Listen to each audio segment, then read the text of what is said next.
ওর বাচ্চা যখন বাড়িতে আসে। ও দিদি ভাই তোমার ফোনটা দাও না, একটু গেম খেলি। তুই যা পড়তে বস, তোর মা তো তোকে পড়তে বসতে বলেছিল। ফোন দেবে না তাই তো? না দেব না। দেখাচ্ছি মজা। ফ্যানটা বন্ধ করলি কেন? ফোন না দিলে পাখাও চলবে না। আচ্ছা ঠিক আছে, ফোন দেবো, তুই ফ্যান চালা। না পাখা চালাবো না, আগে ফোন দাও। এই নে ধর, এবার ফ্যানটা চালা। তুমি নিজেই চালিয়ে দাও। কি বাজে? এই আমার ফোন দে। কি করি কিছুই ভালো লাগছে না।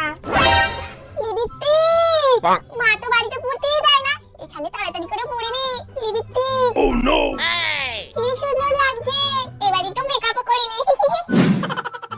এবার তো আমাদের পুরো চুটকির মতো লাগছে, চুটকি চুটকি। এই কি করছিস রে তুই? আমার মেকআপ প্রোডাক্ট গুলো দিয়ে কি করেছিস? আমি তো একটু মেকআপ করছিলাম দিদি ভাই। আমার সব মেকআপ প্রোডাক্ট গুলো নষ্ট করেছো তো। এবার মা যা ইচ্ছে বলুক, আমি আজকে ওকে দিদি ভাই মনে হয়